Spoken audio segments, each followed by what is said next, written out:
வந்து செக்ஸ் ஒர்க்கரா? ஆமாங்க. அது எப்படி கன்வின்ஸ் ஆன நீ? என்ன நம்மளுக்கு பார்த்துக்கிறதுக்கு யாரும் இல்லை, நம்மளே தானே பார்த்துக்கணும்னு சொல்லிட்டு நான் இது பண்ணிட்டேங்க மேடம். வேலை செஞ்சு சம்பாதிக்கலாமே, ஏன் இந்த தொழில்? இல்லை அப்போதைக்கு தெரியலைங்க மேடம். அது இது எந்த அளவுக்கு பாதிப்பு. என்ன சொன்னி கன்வின்ஸ் பண்ணாங்க ஒன்று? காசு வரும், அப்போ காசு சம்பாதிக்கணும்னு மட்டும்தான் மைண்டில் இருந்தது. மைண்டில் இருந்து காசு சம்பாரித்து நம்மளும் 4 பேர் மாதிரி நம்மளும் வாழலாம் அப்படின்னு சொல்லிட்டு நான் இது பண்ணுவேங்க மேடம்.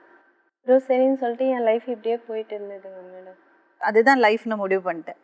சில டைமில் இருக்கிறவங்க கூடவே அண்ணா என்ன இப்படியெல்லாம் பண்ணாதீங்கண்ணா அப்படின்னு கூட நான் கேட்டிருக்கேங்க மேடம். அவங்க குடிபகுதியில் அது தெரியாத அவங்க. நான் எத்தனையோ நைட்டு நான் அழுதுருக்கேங்க மேடம். நம்மளுக்கு சப்போர்ட் யாரும் இல்லை. அக்காவும் சேர்த்து பிடிக்கல, அண்ணாவும் சேர்த்து பிடிக்கல, யாருமே என்ன சேர்த்து. இந்த தொழிலை விடணும்னு எப்போது யோசிச்சிருக்கியா? கண்டிப்பா. அப்புறம் ஏன் விடலை? ஒன்னு ஒருத்தர் வந்தாரு, விட வச்சாரு, திருப்பி நான் அதுலயே தள்ளப்பட்டேன். விட யார் இந்த ஒருத்தர்? என் ஹஸ்பண்ட் மோகன். அவர் எங்கே மீட் பண்ண? குட்வாஞ்சேரியில். எப்படி மீட் பண்ண?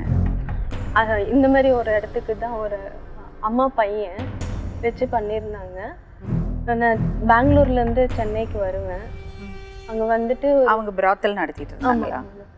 ஒரு நாளைக்கு எவ்வளோ பேர் வருவாங்க? அப்படி வருவாங்க மேடம், ஒரு 10-15 பேர் வருவாங்க.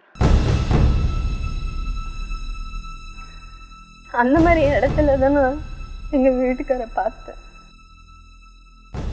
எப்படி உனக்கு அவங்கள தெரிஞ்சது? புரோக்கர்ஸ் மூலியமா. இப்போ நான் வீட்டுக்கிட்ட ஒரு ஆன்டிங் அந்த மாதிரி எல்லாம் சொல்கிறேன் இல்லைங்களா, அவங்க கான்டாக்ட் நம்பர் கொடுப்பாங்க. நீங்கள் போனீங்கன்னா நீ வேலை செஞ்சுன்னா உனக்கு நல்ல காசு கிடைக்கும் அப்படின்னு சொல்லிட்டு போவாங்க. நான் இருக்கிற ஏரியாலேயே நம்ம இன்னும் ஜாஸ்தி பண்ணிக்க வேணாம்னா ரிலேஷன்லேயே யாருக்குன்னா தெரிஞ்சதுன்னா கொஞ்சம் கஷ்டமாயிடும்னு சொல்லிட்டு நான் வெளியே வர ஆரம்பித்தேன். வெளியே இவங்க உங்களுக்கு இப்போ இந்த ஏஜென்ட்ஸ் உங்கள்ட்ட கமிஷன் வாங்குவாங்களா? ஆமாங்க. உங்களுக்கு நீங்கள் எவ்வளோ வாங்குவீங்க, எவ்வளோ கமிஷன் கொடுப்பீங்க? 5 நாள்னா 15.